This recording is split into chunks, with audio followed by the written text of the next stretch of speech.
Trevor drove the car with confidence. I will soon see my home village. It's been a year since he came here. He had a lot to do. And then there were the problems with his wife. Ellen was cheating on him. First, she hid it. Then she openly said she'd found a richer and more successful person. He's got a mansion outside the city and a fancy car. And Trevor, just a construction worker. Ellen laughed. A construction worker, but he's got an apartment with a mortgage, and the car is already old. Yeah, he's not a boss. He's just a construction foreman. But he was a good worker and made good money. He was appreciated, just not from his wife. Of course, Trevor was hurt, but he didn't let on. There is the threshold, 1,000 roads behind it. So Ellen was pointed to the door and filed for divorce. 2 months later, though, she tried to come back. Her rich lover had left her, but Trevor didn't need her now either. He could not forgive such a betrayal, and there was nothing else to connect them. They had no children, so he lived alone. It was a recently finished project, and Trevor had a little vacation. He decided to go to his mom. Autumn has finally arrived. At the same time, we'll help in the garden because it's time to dig potatoes. Trevor even bought a brand new shovel for this purpose because his mother's tools are probably too old. Since his father died 5 days ago, nothing has changed. Trevor's heart ached a little at the memory of his father. Yeah, they hadn't taken care of his father then, and it seems that in time, they found the damn disease and all the treatment he received, but nothing helped. At that time, doctors said it was such an aggressive form of cancer. In 3 months, the man burned out. Trevor sighed. He decided that before the village, he would turn into the woods.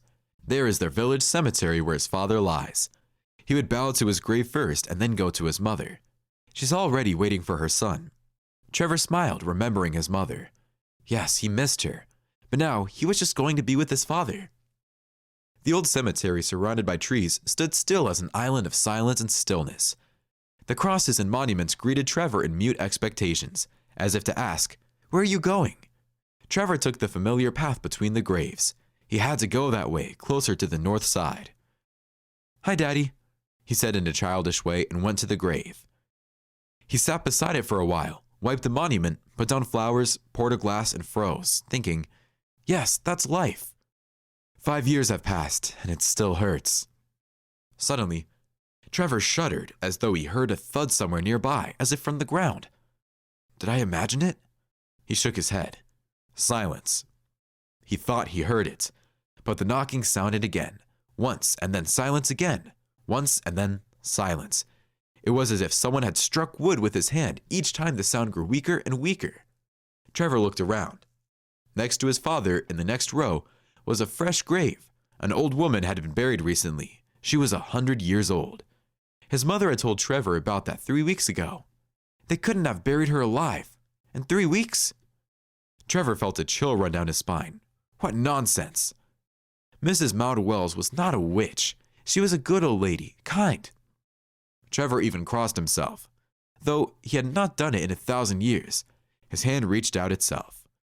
I guess the earth is crumbling into the grave, and that's what makes it clatter, he guessed, and even grinned when he looked at his father's picture. Yes, Dad, you must have fun here. And then the smile froze on his lips. His face became like a mask. A persistent and desperate knock knock knock sounded from Mrs. Maud Wells' grave. It was as if someone was pounding on the door with the last of their strength. What on earth is going on in there? Trevor shouted. He jumped up and ran to the car, remembering the new handy shovel he was carrying for digging potatoes. In literally 3 minutes, he turned back and forth and rushed to the old lady's grave. Well, Mrs. Maud Wells, I'm sorry if anything, he whispered and began vigorously shoveling lumps of earth from the grave, noting that the soil was suspiciously loose. In 3 weeks, the earth should have compacted a little anyway. There was no more knocking, but Trevor decided to check. He had a thought that someone might have moved in with Mrs. Maud Wells. He had seen something like that in the movies about gangsters, but that's in the movies. And here in the quiet area, is it really possible? Trevor could not believe it, but he kept digging, and now he had already dug a decent hole about 1 meter deep. Suddenly, the shovel hit something. Wood. Trevor, wiping off the sweat, began to flip out the ground with renewed vigor. A coffin, indeed. Wooden, unlined, rudely made of planks. The kind you probably bury homeless people or convicts in. Hello? Is anybody here? Trevor yelled, trying to tear the lid off the coffin. But no, it would not give in. Hard nails nailed, and out of the coffin, silence. Suddenly, Trevor heard a moan or mooing. "Now, be patient," he shouted, and rushed to the car again to get a crowbar. 1, 2, and the lid of the coffin lifted, at last, the nails creaking frantically. Trevor yanked the lid toward him and threw it aside, then looked into the coffin. He froze in horror at what he saw. In the coffin lay a young woman. Her hair was mussed and she was scratched. Her blouse was torn across her chest. Her skirt was jacked up above her knees. She must have been struggling to get out of the coffin. But what Trevor saw was unexplainable. Next to the woman was a small oxygen tank, clearly already empty, and the oxygen mask on the victim's face, as if someone was desperately trying to prolong the suffering of the victim, to die of horror. "I didn't have enough time. She's suffocated," Trevor whispered sorrowfully, looking at the immobilized body. He touched the girl's arm to make sure there was no pulse. Suddenly, he felt a faint, barely perceptible push of an artery. "Alive!" Trevor shouted with joy. He pulled the girl out of the coffin and carried her beside him to the grass. Trevor didn't know what to do in such cases, but he knew he might not be able to get the stranger to the local hospital because he didn't have time. Only one thing came to mind. I had to do CPR. He had never done CPR in his life, but here he had to. "You're doing the right thing." The operator at the emergency station, who he called after taking a few seconds, answered him. "Keep doing it. I'm sending a team to you. Just don't hang up the phone, so I can send them right to you. Where did you say the cemetery was?" Of course, the operator was also shocked to hear that a living person had been taken out of the grave, but there was no time for a surprise, so she promptly sent her colleagues. Soon, an ambulance arrived at the cemetery. 2 men, a young paramedic and an elderly driver, were already running toward Trevor. "Is she breathing?" the paramedic shouted, asking Trevor. "I don't know," Trevor answered. "I think she has a pulse, but it's faint, and breathing too." The paramedic rushed to the girl and froze for a second. The driver also froze. "Oh my God, it's Amanda Groff!" cried the young medic. "How is it?" "Just do something," shouted Trevor. "She'll die." "John, bring me a stretcher, urgently," commanded the medical attendant. "Yes, Derek." The driver nodded and ran to the car. "God, why the stretcher?" Trevor exclaimed, picking up the girl in his arms and carried her to the ambulance. Already in the ambulance, the woman was laid on the couch and the paramedics started to take care of her. "Will she live?" Trevor asked. "I can't tell you anything," Derek muttered. "She's unconscious. We have to get her to a hospital right away." The driver started the engine. Trevor only had time to ask who he got. It turned out that she was a young doctor, a general practitioner from the district clinic. She had been working there for a year. She came from the city. The ambulance left and Trevor was left waiting for the police. Then he gave them a testimony. They examined the crime scene. Everyone was completely perplexed. Who could do such sadism? To put a living person in a coffin like that, with an oxygen cylinder too. There were no answers to all of this yet. Trevor reached his home as evening fell. Mrs. Mary Tarbell ran out of the house, alarmed. Her son had called and warned her that he would be delayed at the local cemetery, briefly explaining why. After the son and his mother had talked a little about their own business, and Trevor had cleaned himself up from the road, they sat down at the table and their conversation began. First, of all about the events at the cemetery. "Was it our Amanda that someone wanted to kill?" exclaimed the old Mary. "And who would dare to do such a thing? After all the patients love her very much. She is a really attentive doctor. Though there was one incident, but Amanda had nothing to do with it." "What incident?" Trevor asked. "Hey, we have people, you know how it is. Sometimes they think they know more than doctors." And Mary told a story that everyone in the neighborhood already knew in detail. At the beginning of summer, a woman, the wife of a big businessman, came to see Amanda Groff. Flora was her name. She had a fever, runny nose, and a cough. The doctor prescribed the necessary examinations, after which it became clear that it was the usual SARS. Common cold, you know? Amanda Groff prescribed medicine, strictly told to take the whole course and to lie down at home. Flora seemed to agree. She promised to follow all the recommendations. But a week later, she did not come to the second appointment. She didn't work. She didn't need sick leave. That's why Amanda marked in Flora's car that the patient didn't come to the appointment, and the doctor got busy with other things. 2 weeks later, she was called to the house, to the same Flora. Amanda saw her and was horrified. Her body temperature was too high. She was sweating. She was not breathing. She was wheezing. The doctor was surprised why they called her and not an ambulance. So Flora's husband even accused Amanda. You prescribed the treatment, so look what you have brought her to. Amanda called an ambulance. Flora was taken to the hospital where she died a day later of bilateral pneumonia. The case was too bad. Francis, Tamara's husband, demanded an investigation, saying that the doctor had made a mistake and missed pneumonia. But when Francis was asked why it took them so long to come to the doctor's appointment again, there was no intelligible answer. And then everything became clear. It turned out that after the first visit to the hospital, Flora stayed home for a day, and the next morning she flew with her husband to the resort, where they were splashing in the sea, sunbathing. And at the beginning, everything was fine. She had a little cough. Her temperature was high sometimes. But on the way home, she was already completely exhausted. They arrived and called the doctor at home. He thought there was nothing wrong with his wife, but Flora was dying. As Francis insisted, there was a trial, but Amanda was found not guilty and she continued to work. Francis, on the other hand, was very angry that the doctor was not published. He thought she was guilty, but then he seemed to calm down. He works in the neighborhood and he's also a respected man. What kind of business is he in? Trevor asked, listening to the whole story. Funeral business, Mary answered with a shrug. Funeral business? Trevor raised his eyebrows. A strange coincidence. Do you think he put Amanda in the grave? The mother asked fearfully. Did that creep really do it? I don't know. The police will figure it out, Trevor answered. But tomorrow, I want to go to this Amanda in the hospital. I'm worried about her. I hope she'll be okay. I recall how she lied in the coffin, and I feel goosebumps on my skin. Well, I hope the girl survives. She's a good girl. She's friendly and attentive. And she's a good doctor. Yes, I wish they'd cure her. Amanda woke up in the night.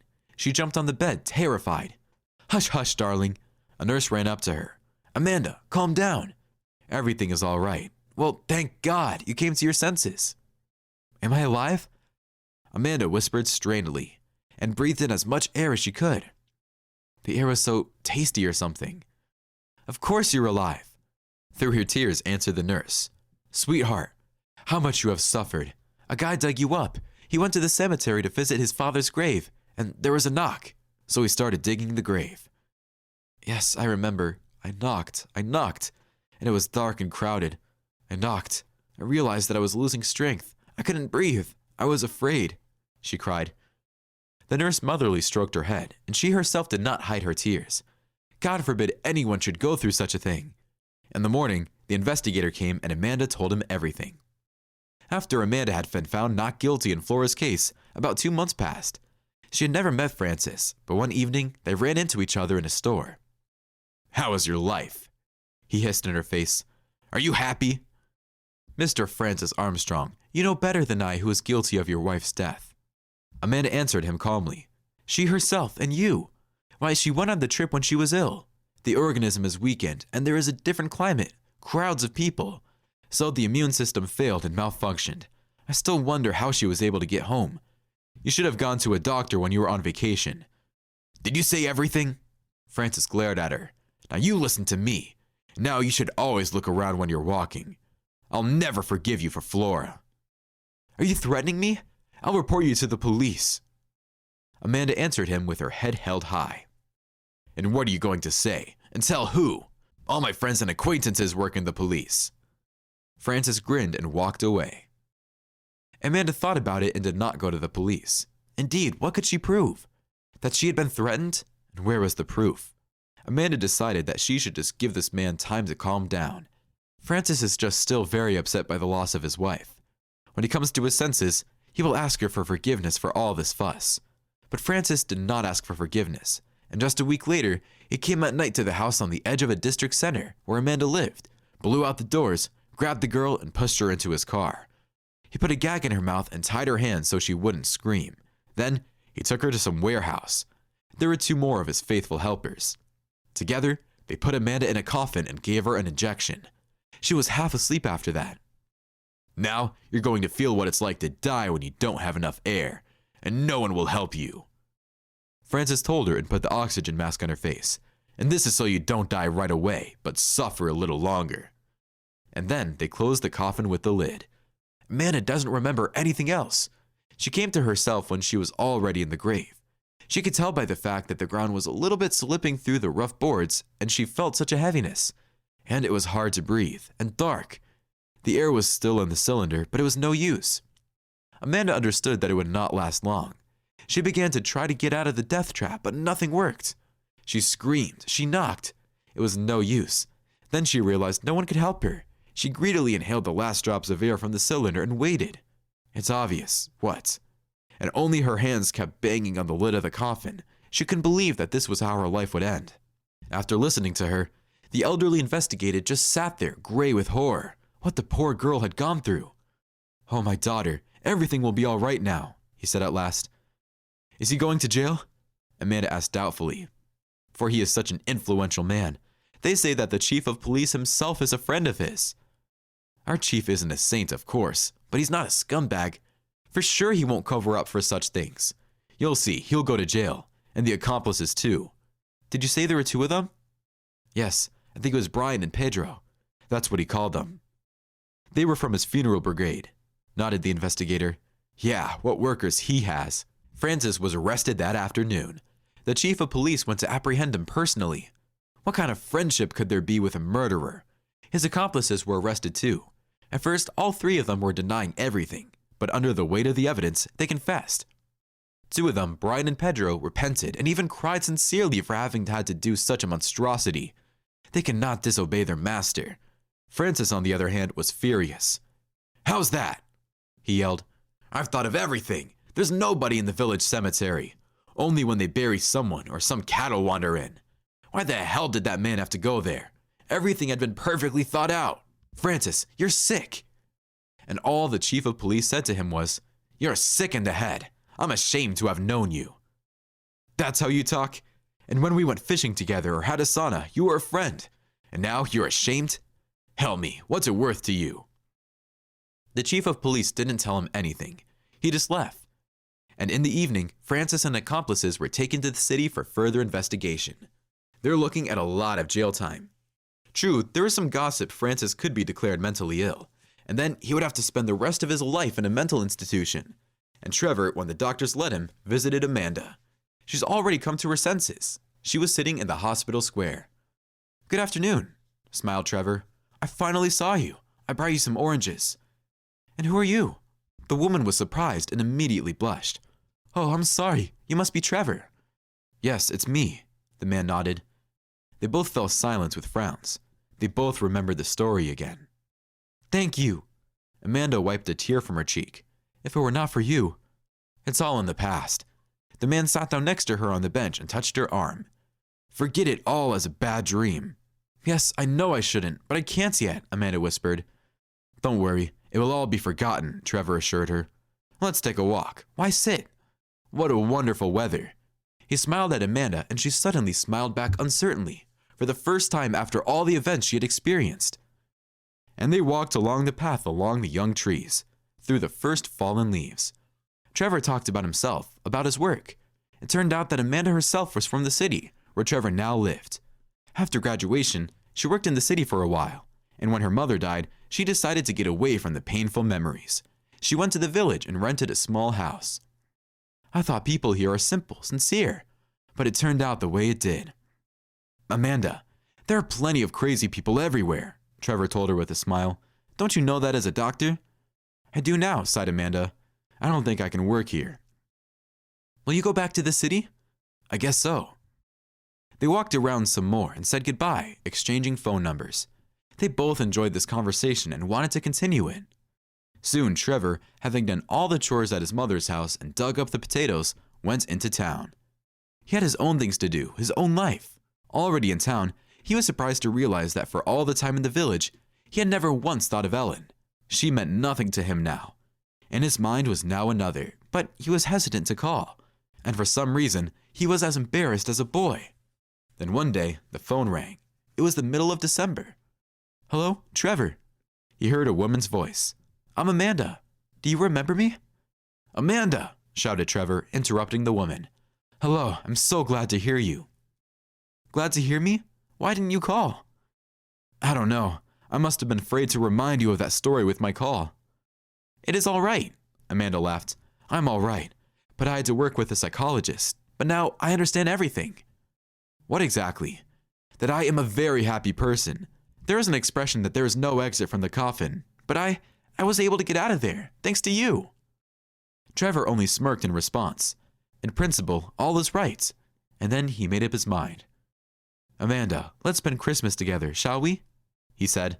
I was waiting for that offer, said Amanda. They celebrated Christmas together, and the next one too. And then, now their family has a little boy. Mrs. Mary Tarbell is so happy for her son. Finally, he has found his happiness. And who would have known in advance where? At the cemetery.